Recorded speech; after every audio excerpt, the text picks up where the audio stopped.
नमस्कार। मैं doctor Vijay Singh Mavai, associate professor राजकीय कन्या महाविद्यालय सवाई माधोपुर। आज बीए पार्ट सेकंड के प्रश्न पत्र प्रथम के अंतर्गत समाहित टॉपिक बलवन की उपलब्धियां के शेष रहे भाग के बारे में अध्ययन करेंगे। जैसा कि हमने पूर्व में बलवन को एक प्रधानमंत्रित्व काल बताया था उसका, कि प्रधानमंत्री के काल उसका कैसा रहा, और आज हम उसके एक सुल्तान के रूप में उसकी क्या उपलब्धियां रही, इस विषय पर हम अध्ययन करेंगे। जैसा कि आपको विदित है कि बलवन रक्त और लहू की नीति का अनुसरण करते हुए उन्होंने हमेशा पूरे जीवन काल में सुल्तान की प्रतिष्ठा बनाए रखने का प्रयास किया।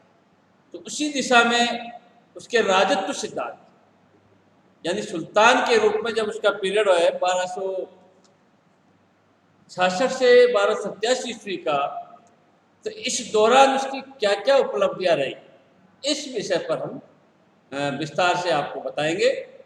कि इसमें हम सुल्तान के रूप में जब उसको लेते हैं तो प्रथम उसकी जो उपलब्धियां है, उसका कार्य है, उसके अंतर्गत हम ताज की प्रतिष्ठा में वृद्धि, यानी ताज की प्रतिष्ठा में वृद्धि करने के लिए बलवन ने क्या क्या कार्य किए, तो उसके अंतर्गत सबसे पहले उन्होंने राजत्व का सिद्धांत दिया।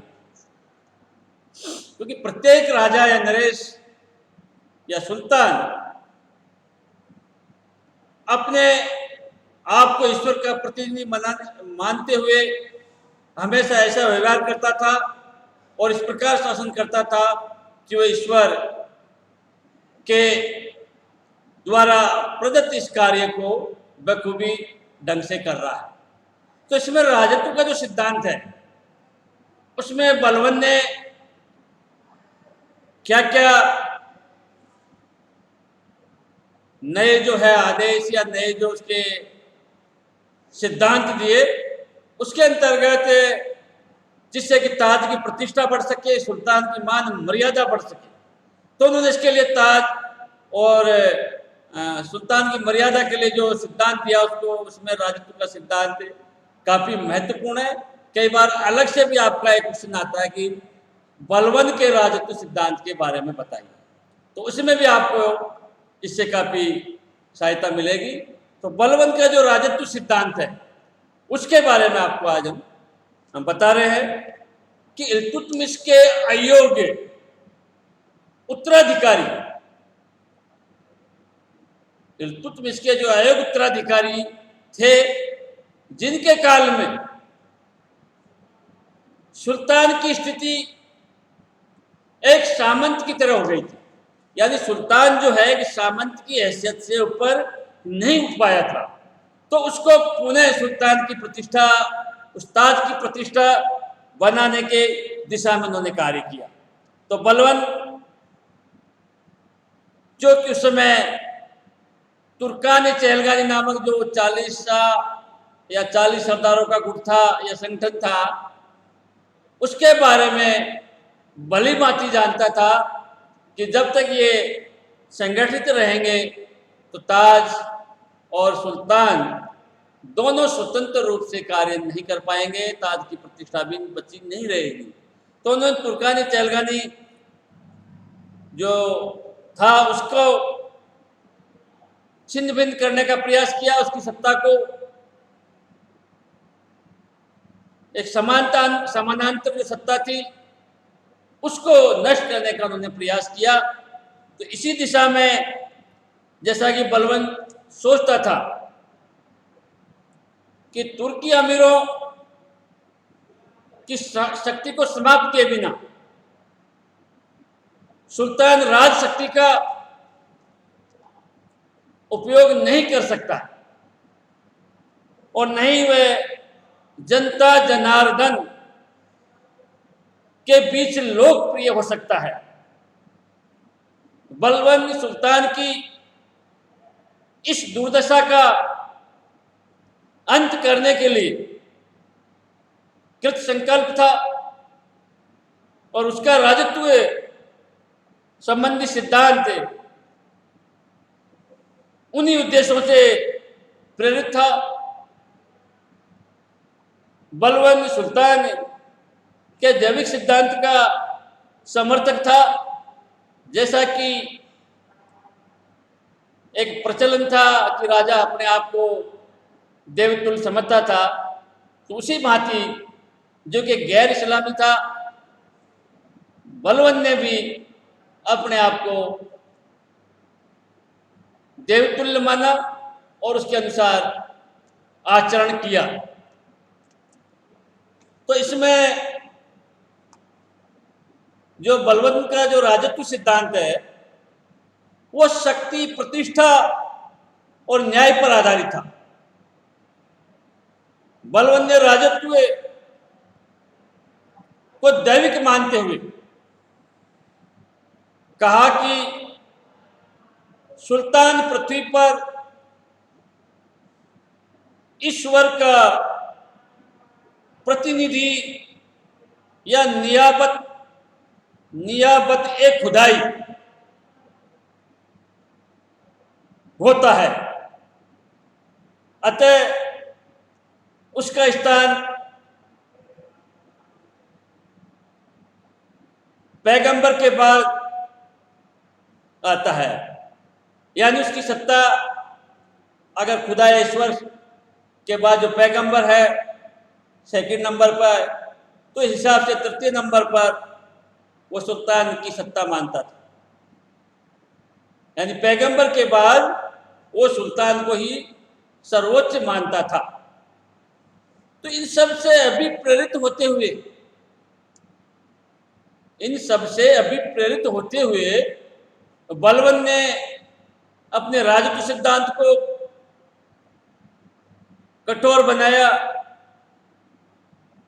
और उसे देवी इच्छा का परिणाम बताया। अब इसमें सिद्धांत में की जो विशेषताएं हम देखते हैं कि क्या क्या विशेषताएं राजत्व सिद्धांत की थी, जो कि उन्होंने सुल्तान बनने के उपरांत सबसे पहले ताज की प्रतिष्ठा को बढ़ाने का कार्य किया। यानी सुल्तान के रूप में जो उसकी उपलब्धि है, उसके कार्य है, उसमें सबसे पहले राजत्व संबंधी सिद्धांत उसका आता है, जिसकी प्रतिष्ठा के लिए उन्होंने नए सिद्धांत दिए। तो उनकी क्या विशेषताएं थी, उसमें फर्स्ट नंबर पर हम देखते हैं कि राजा को राजवंश से होना चाहिए। यानी जो भी राजा है वो जो भी उत्तराधिकारी बनता है उसका राजवंश से होना अत्यंत आवश्यक है, जिसका जिक्र उन्होंने फिरदौसी रशीद शाहनामा में भी किया है। और उसमें अपने आप को कुरान के शासक अपराशियाब का वो अपने आप को वंशज मानता है। यानी वो कहता है कि हमारा जो वंशज है वो अपराशियाब वंशज से है और गरीबी की वजह से हम इस स्थिति में आ गए कि हमें दास का जीवन जीना पड़ा, बाकी हम जो है अपराशियाब वंशज के हैं। तो राजा को या सुल्तान को जो है एक राजवंश का होना जरूरी है, इस बात पर उन्होंने जोर दिया। और दूसरे नंबर पर वो कहते हैं कि सुल्तान ईश्वर का प्रतिनिधि है। यानी इसकी जो विशेषता हम राजत्व की मानते हैं तो वो ये है कि सुल्तान ईश्वर का प्रतिनिधि है। जैसा ईश्वर चाहता है और जैसा ईश्वर कहता है वैसे ही राजा या सुल्तान चलता है। और तीसरा जो है इसकी जो विशेषता हम बता सकते हैं वह सुल्तान का हृदय ईश्वर की कृपा का विशेष भंडार है। यानी सुल्तान का जो हृदय है वो भगवान या ईश्वर की कृपा का या खुदा की कृपा का विशेष भंडार है। और नेक्स्ट जो है इसकी जो विशेषता है वो है सुल्तान का निरंकुश होना आवश्यक है। यानी सुल्तान का जो पद है वो निरंकुशता का सजीव प्रतीक है। एक सुल्तान को निरंकुश होना अति आवश्यक है, अनुशासित होना अत्यंत आवश्यक है। और नेक्स्ट इसकी जो विशेषता है वह सुल्तान को हमेशा अपने कर्तव्यों के प्रति सजग रहना चाहिए। यानी उसके क्या कर्तव्य है, क्या ड्यूटीज है, क्या उसके प्रति हमेशा उसे उत्तरदायी रहना चाहिए, सजग रहना चाहिए। और नेक्स्ट जो है इसका राजत्व के सिद्धांत की विशेषता है वह बलवन ने भव्य दरबार, दिखावटी मान मर्यादा व सुल्तान की प्रतिष्ठा को राजत्व के लिए आवश्यक माना। यानी राजा या सुल्तान का दरबार एक शान शौकत भरा दिखाई देना चाहिए और मान मर्यादा या अनुशासन से परिपूर्ण होना चाहिए। एक प्रतिष्ठा का प्रतिबिंब दिखना चाहिए। इस बात पर बलवन ने जोर दिया।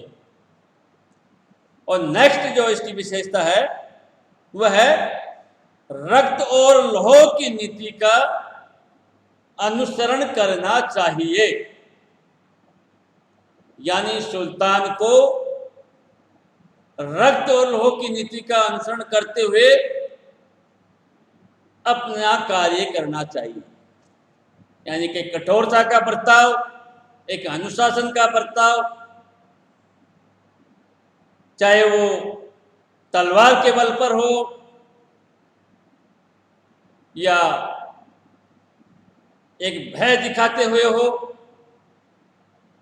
लेकिन हमेशा उसका जो है रक्त और लौह की नीति का उन्हें अनुसरण करना चाहिए।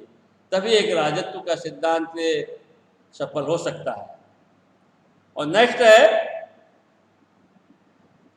सुल्तान के अधिकार असीमित है। यानी जो सुल्तान है उसके अधिकार असीमित है, उन्हें किसी सीमा में नहीं बांधा जा सकता। और नेक्स्ट जो विशेषता है वह सांस्कृतिक उन्नति को प्रोत्साहन देना। यानी सांस्कृतिक कल्चरल एक्टिविटीज को जो है आगे उनको और सुल्तान को प्रोत्साहित करना चाहिए, जिससे एक सांस्कृतिक उन्नयन को बढ़ावा दिया जा सके। इसके अलावा नेक्स्ट जो विशेषता है वह निष्पक्ष न्याय प्रदान करना। यानी राजा को एक निष्पक्ष न्याय करना चाहिए, चाहे वो राजा का रिश्तेदार हो, उसका सामंत हो या परिजन हो, जैसा को तैसा व्यवहार उसके साथ होना चाहिए। इस बात पर उन्होंने जोर दिया। और नेक्स्ट जो है इसकी विशेषता है वह काफिरों का उन्मूलन और धर्म का प्रसार। यानी वो इस्लाम धर्म के प्रसार की ओर, उसके विस्तार की अपेक्षा करता है और काफिरों के उन्मूलन की दिशा में कार्य सुल्तान को करना चाहिए। ये भी उन्होंने उसकी राजनीतिक सिद्धांत के अंतर्गत रखा। और नेक्स्ट जो हम इसमें देखते हैं इसकी विशेषता जो है वह कि राजनीति को धर्म से अलग रखना। यदि राजनीति जो है वह एक धर्म से अलग होना चाहिए, उसमें धार्मिक के सिद्धांत आड़े नहीं आना चाहिए।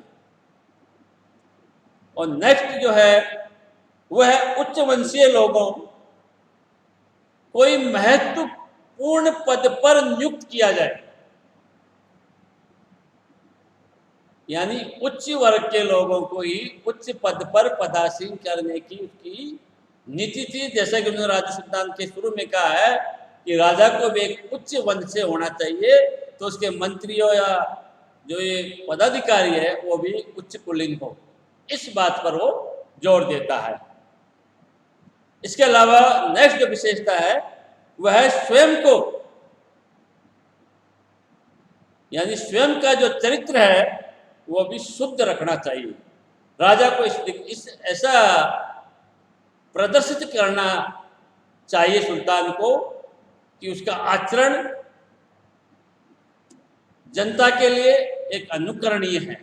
जनता हमेशा अब सुल्तान के अनुसार आचरण करती है, इसलिए उसका आचरण शुद्ध होना चाहिए।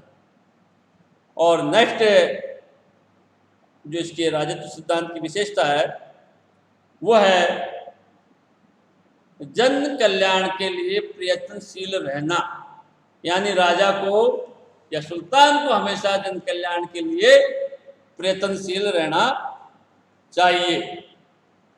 अब जो बात है इसमें कि बलबन ने राजत्व सिद्धांत की प्रतिष्ठा के लिए काफी प्रयास किया और उसे स्थापित करने की दिशा में महत्वपूर्ण कदम उसने उठाए।